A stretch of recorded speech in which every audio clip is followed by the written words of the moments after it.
Once upon a time, the glitter and lights of Sin City were personified by Wayne Newton, who was known as Mr. Las Vegas. He used to have it all, achieving stardom, wealth, and influence in show business. On the other hand, Wayne's life was full of more than simply spectacular shows and classic songs. Lost assets worth millions of dollars, disagreements with the Internal Revenue Service, increasing debt, and 6-foot-high mounds of horse excrement were all part of the agonizing failures that were little known. So, how does 83-year-old Wayne Newton appear now? He suffered enormous losses. How was he able to bounce back? You won't expect this story's ending. In 1992, Wayne Newton filed for bankruptcy. His $20 million in debt included a $341,000 owing to the IRS for unpaid taxes, and he was also short on cash. The family of Wayne Newton, who was born in 1942 in Norfolk, Virginia, was not very well off financially, but they were very culturally and ambitiously gifted. Wayne assimilated the values of hard work and determination at a young age, yet he was disdainful of ostentation and luxury. Although Wayne's upbringing was less than idyllic, his talent and love of music shone through his mixed Cherokee and German ancestry, as destiny guides him. Although they were poor, the family was full of heart. Wayne had a natural gift for developing talent from the moment he walked. Wayne joined the entertainment industry at a far younger age than his contemporaries. He started performing with his older brother when he was only 6 years old. I begged my parents over and over again to let me take music lessons. Oh, and we were also whisked away to a Grand Ole Opry roadshow by them. Before taking the risk of relocating to Phoenix, Arizona,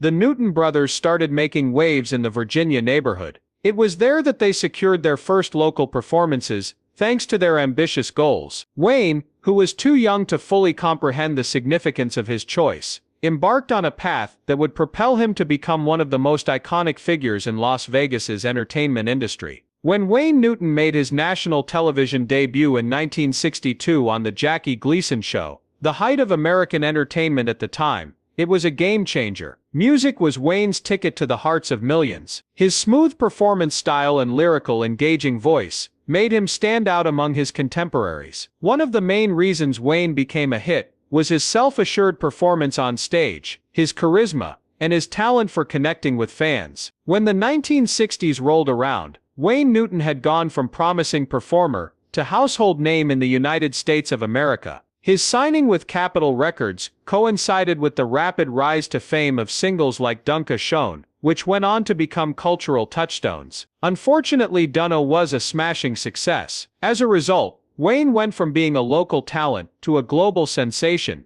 demonstrating his ability to connect with audiences of all ages. Wayne, though, was far from finished. In the 1970s, he branched out from music to perform in Las Vegas, expanding his career outside music. Wayne Newton rose to prominence as one of Las Vegas's most popular acts in no time. He set records for overall audience numbers and played continuously numerous nights a week. After settling into Las Vegas, he began to see himself as more than just a performance. A pillar and living emblem of Sin City, Wayne Newton rose to prominence. Mr. Las Vegas was Wayne Newton's moniker, after his name became practically synonymous with the Las Vegas Strip. He had an impact on the city's entertainment scene for many years, both with fans and other workers. The charisma of Wayne, nevertheless, was due to more than just his voice. His unique connection to the city, along with his captivating charisma, made him an irresistible combination. Because of these things, he became one of the most iconic and adored figures in Sin City's history. A shadowy side of Wayne started to show when he was reaching the pinnacle of his fame. His financial stability started to sway in surprising ways not long after. Deals with high risk and shadowy underbelly began to emerge. In the early 1980s, Wayne Newton had become more famous than any musician in Las Vegas, solidifying his status as the city's entertainment king. Wayne ventured into more perilous terrain than the glitter of Hollywood in his quest for power and riches. Wayne took the bold step of purchasing the world-renowned Aladdin Hotel and Casino on the Las Vegas Strip in 1980. It was a status symbol, and when Wayne got his hands on it, he was officially a city mogul, not simply a musician. Regardless, there was never an easy way. Wayne enlisted the help of numerous investors to close the purchase, one of them being Guido Panozzi, who was allegedly associated with organized crime. His connection with Penzi soon became a dark cloud, An investigative story linking Wayne to the mafia that aired on NBC caused the subject to explode. The article implied that in order to buy the Aladdin, Wayne enlisted the aid of mafia figures like Penzi. The public was astonished to hear that a popular performer was involved in shady dealings, and the charge was serious because of the well-known mafia ties in Las Vegas. Wayne was portrayed in the headlines as being involved in the criminal underworld. The claims were denied by Newton. Claiming the story was untrue and hurtful to his reputation, he filed a defamation suit against NBC. The Ninth Circuit Court of Appeals reversed the entire decision after reducing Wayne's damages award from $19.3 million to $5.2 million. However, harm had been done to the reputation. People started to wonder if the charming and smart performer actually followed the rules. Both Wayne's persona and his career were rocked by these accusations. Whispers of dubious agreements began to erode his impeccable reputation. Once merely a performer, Wayne Newton now had ties to the seedy underworld of organized crime. The media started to wonder what lengths Wayne would go to in order to become one of Vegas's most famous elite. Moving beyond stories about his voice and charisma, the media continued to focus on his friendship with Guido Pinozzi, notwithstanding court orders. There was more at stake than just a hotel in the Aladdin sale. It demonstrated the kind of people Wayne was ready to surround himself with in order to achieve his goals. It was the seedier side of Sin City, where not even the A-list could escape the traps. More and more obstacles began to pile up in the 1980s for Wayne's already stellar career. The impending financial disaster had its roots in the mafia affair. Wayne made decisions that caused losses, upsetting the empire he had worked so hard to build. In an effort to preserve his riches, manage his enterprises, and maintain his public image.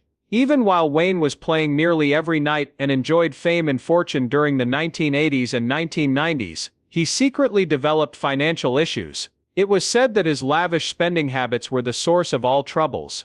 Wayne Newton lived the life of a real magnate in Sin City, while being one of the most famous artists in the world. His extravagant lifestyle was expensive, and he still had a lot of problems with his money management. Newton accumulated debt and unpaid taxes of millions of dollars between the 90s and 00s. The significance of these figures had grown. His obligations exceeded $20 million, and his unpaid taxes exceeded $341,000 by 1992, when his problems had gotten completely out of hand. In order to reorganize his finances, Wayne was compelled to file for Chapter 11 bankruptcy due to the severe pressure he was under. Anyone or any company can use this legal mechanism to keep running even as they reorganize their obligations. However, it was a difficult and publicly humiliating time for Wayne Newton. He could no longer treat his financial problems as an intimate issue. The media wasted no time covering the artist's bankruptcy, which became a cautionary tale about the dangers of spending too much money and being irresponsible with one's finances. However, that was not the end of the issue. Just the tip of the iceberg were unpaid invoices and taxes. The ongoing legal battles significantly depleted Wayne's financial resources. He filed more lawsuits as the number of people he owed money to increased. Fans who had fallen in love with Wayne's charisma and singing talent now saw a changed artist dealing with the fallout of unbridled affluence. Wayne Newton was adamant that he would not allow the financial crisis to terminate his career, despite the increasing pressure. He paid off his obligations by performing night after night. It was a sword with two edges. Consistent performance, on the one hand, generated the revenue needed to settle debts. However, despite the humiliation he endured in public, it motivated Wayne to strive harder than before. What started as an honoring of skill has devolved into a mad dash to keep up appearances and pay bills.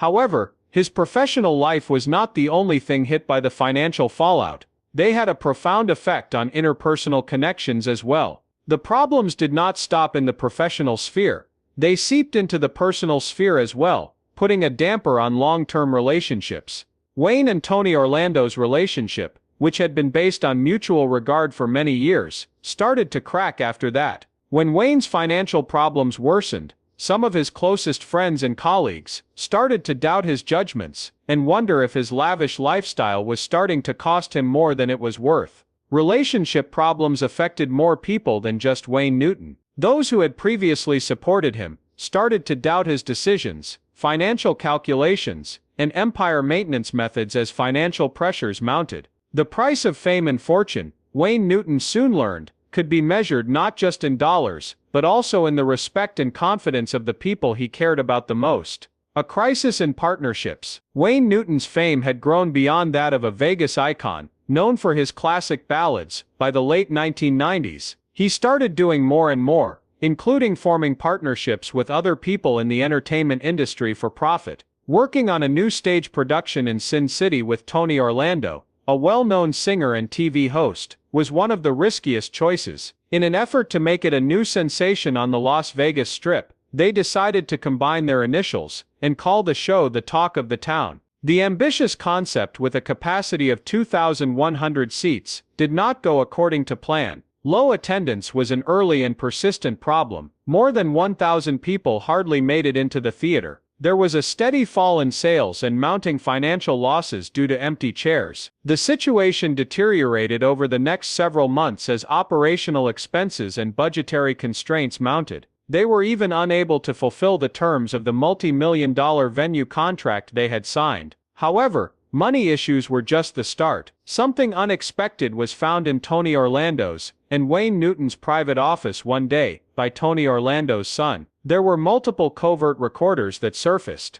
Tony was incensed upon hearing this news. Assuming that Newton was covertly listening in on private discussions, Tony accused Wayne of being a spy on him. Their relationship was blown to smithereens by this accusation.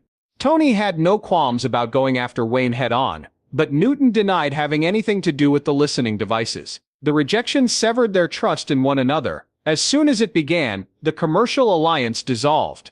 After Tony Orlando's withdrawal from the project, he and Wayne ended their working connection. Wayne was hit hard by the loss of Tony Orlando. Tony had been a reliable ally in the past, who could have increased the theater's popularity and renown. While the financial situation remained uncertain, Wayne was now left to handle all responsibilities on his own, from managing operations to drawing audiences. Nothing changed despite his best attempts to seize complete control of the theater. After suffering damage from past financial troubles and scandals, Wayne's professional reputation took a further hit. Both his admirers and his detractors started to doubt his character. Whether the claims of eavesdropping were accurate or not, they cast a shadow over Wayne. He went from being a cherished symbol to someone whose credibility was called into question. Wayne did what came naturally to him: returned to the stage in the face of the scandal's pressure and its aftermath. Acting was more than simply an art form this time. To try and fix the financial issue, it was a tool. The stage became his lifeline,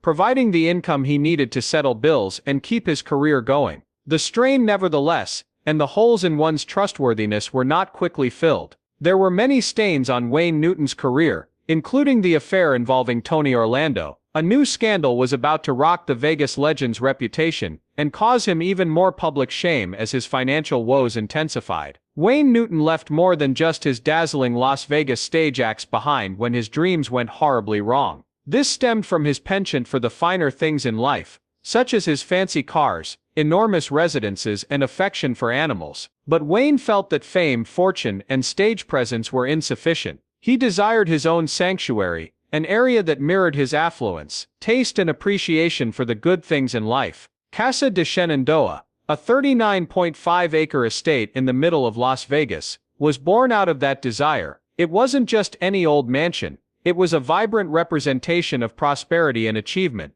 The life that Wayne had established over the years was on display at Casa de Shenandoah, which was home to exotic birds, rare Arabian horses, and a collection of expensive cars. Casa de Shenandoah was more than just a house to Wayne. All of his hopes and dreams came together in this tangible proclamation. Nearly as well known as he was, the location became a symbol of authority. However, unexpected problems started cropping up as the years passed, threatening to derail that lavish ideal. Wayne Newton joined together with Lacey and Dorothy Harbour's company, CSD LLC, in the early 2010s to develop plans to transform Casa de Shenandoah into a tourist destination. A public museum displaying Wayne's career life, an iconic mansion, was the obvious purpose of opening the property to the public. A gift shop, guided tours, and a wedding-specific section of the property were all part of the project. Wayne could make some money, leave a lasting legacy, and ensure that the estate remained active with regular guests. The concept appeared ideal first. Wayne Newton was an iconic figure in the Las Vegas entertainment industry, and his personal museum was sure to draw in his legions of devoted followers. Everyone wanted to get through the gates of Casa de Shenandoah to behold that ostentatious fantasy, and the landmark was already well known. Almost instantly, everything started to go wrong. Disagreements emerged between Wayne and the associate firm as soon as the renovations started. The care exercised with the property during the renovations was a key concern. The business claimed that project delays were caused by Newton's refusal to abandon the home, while Wayne charged them of mismanagement. As tensions rose, the two sides engaged in a string of court fights. Casa de Shenandoah encountered community opposition in addition to legal challenges. The neighbors voiced their displeasure with the renovations and the resulting noise from the increased traffic. Even though Casa de Shenandoah is a massive undertaking, residential areas in Las Vegas still find the constant noise and throngs of tourists to be an issue. Wayne never gave up on his goal of making Casa de Shenandoah a popular tourist attraction, but he never succeeded either. Tours were not successful in drawing in the anticipated crowd. Maintenance and remodeling costs would be too high for revenues to cover. What started out as a bequest now amounts to an enormous tax liability. Wayne was caught in the middle of fights with the partner company and the city of Las Vegas while legal problems dragged on. Over time, the aspiration to pass on his legacy devolved into a financial crisis that engulfed all. The sale of Casa de Shenandoah in 2016 was the finale, since it closed a significant chapter in Wayne Newton's life. It was a disappointing conclusion to a project that had drained a lot of resources and energy. The loss of assets was just the beginning though. Casa de Shenandoah scandals further complicated Wayne Newton's already tumultuous reputation. Once upon a time he was a glittering icon of Las Vegas. The general public's opinion of him was now drastically altered. His admirers started to regard him as a guy whose ambition was failing. Stunning once, now a public embarrassment for a Vegas great. Those were not the last of Wayne's money problems.